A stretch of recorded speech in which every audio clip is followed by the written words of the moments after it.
Okay, everyone, welcome to part two. So now we're going to discuss how crime is actually defined, and we're going to also look at some new, more contemporary laws that have come into being, and we're also going to have a look at civil law. So as we discussed last week, media has a definite influence on crime definitions. So media is really influential in defining relative crimes than core crimes, and media depictions of crime can lead to the migration of behaviours from being regarded as lawful at one point in time to unlawful at another. And a good example of this, although it's not really a crime that was lawful, but think about the One Punch Can Kill campaign. They brought in, the media ran this really big campaign, so the state government brought in a separate law for coward punches, which were actually covered by assault or grievous bodily harm anyway, but they've now made it a separate law. So media can impact the social construction of crime and how we understand the crime problem. And you can see more about that in this week's reading from Surette and Otto, which I hope you have all caught up with and read. Now, what's this photo got to do with it? Well, this young lady, chick, stupid person, is called Kendall, and she was taken to court by the media to face the court of public opinion. So she goes to Africa and kills animals and calls that conservation. The former cheerleader has said that she will use the Facebook platform to promote hunting and wildlife conservation. So she killed that beautiful, magnificent white lion. She's killed cougars, elephants, and a white rhino, among other things.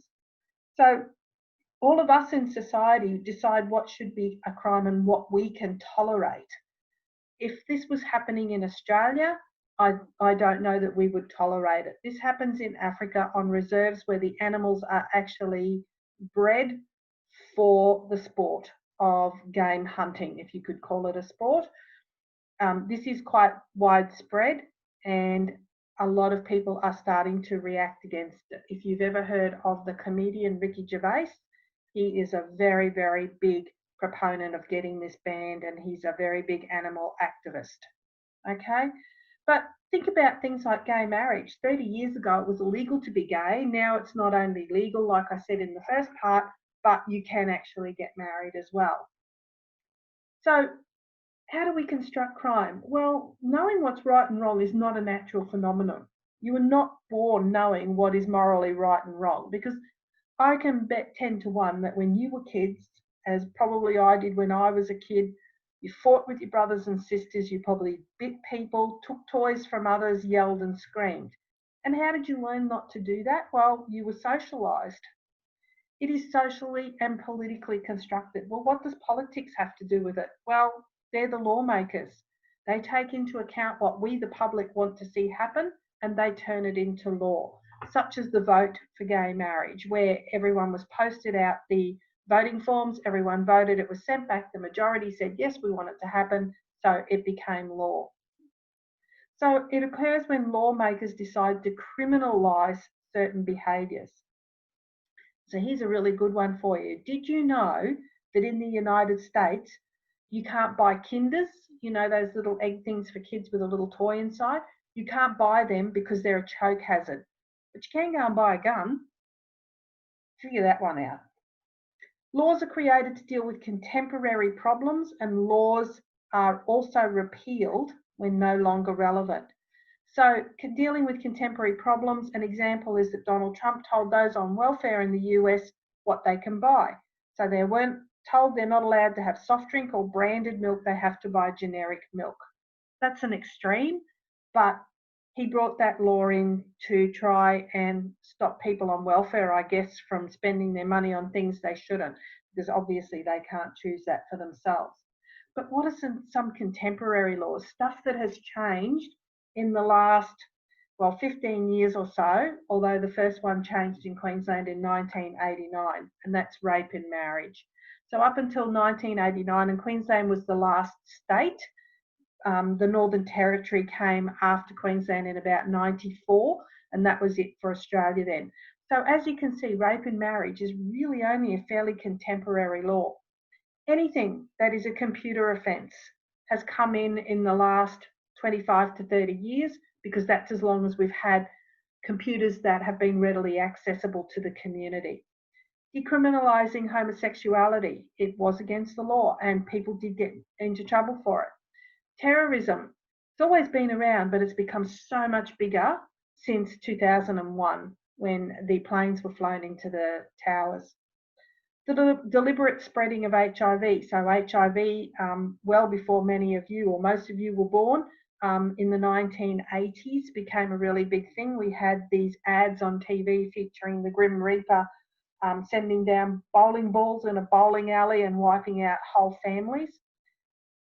There was a case in Australia of a man who was from another country and he was here travelling with a circus or something like that, and he knew that he was HIV positive, and he went around and he slept with women all over the country and did not divulge to any of them that he had HIV.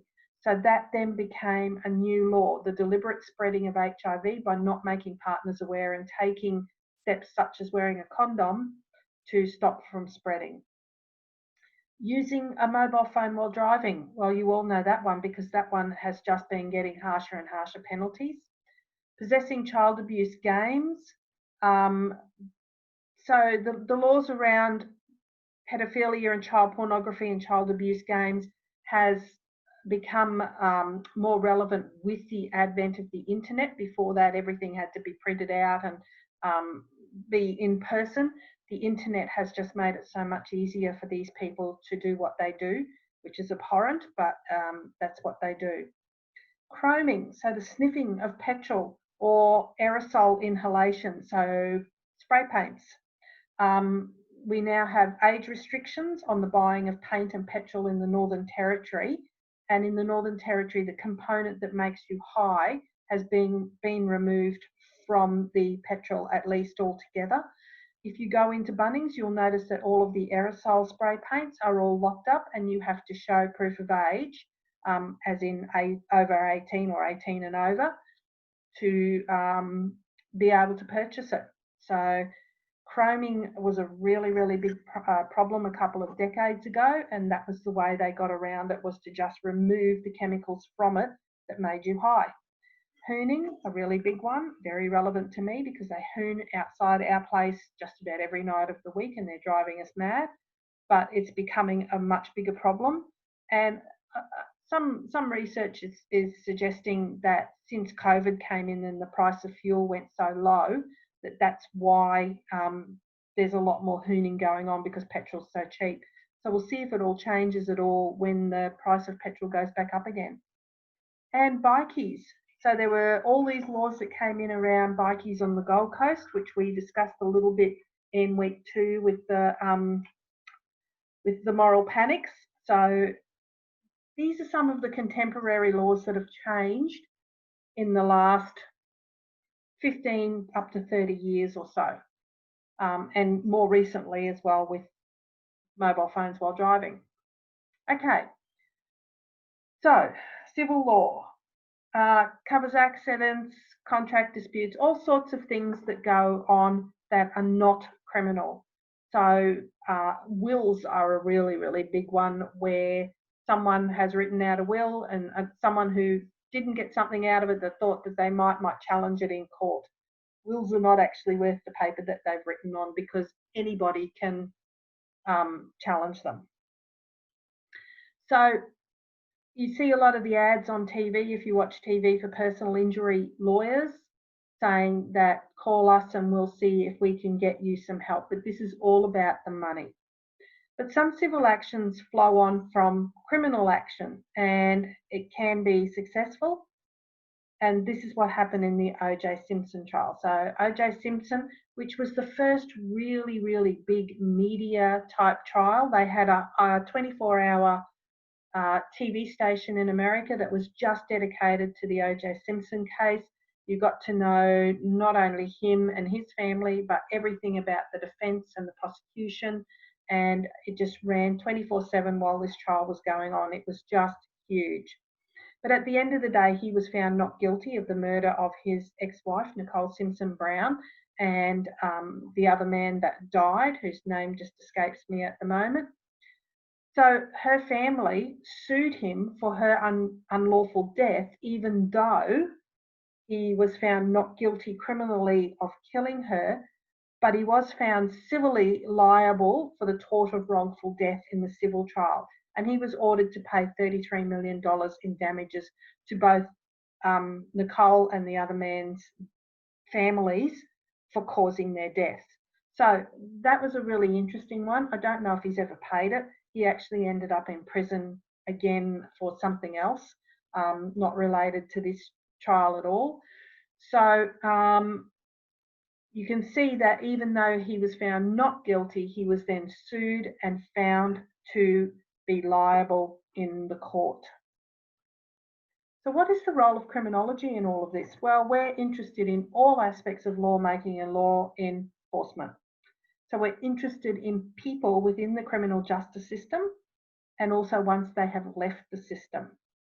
So academics and those in the field can study all parts of the criminal justice system. So you're not sheep anymore. You've got to question everything and ask why, because why is the question. So our role is to question, examine and analyse the act and the person in order to determine the appropriateness of our criminal justice system and also to determine if there is a better way to do things. Okay, that's the end of part 2. In part 3, we're going to discuss how we actually measure crime.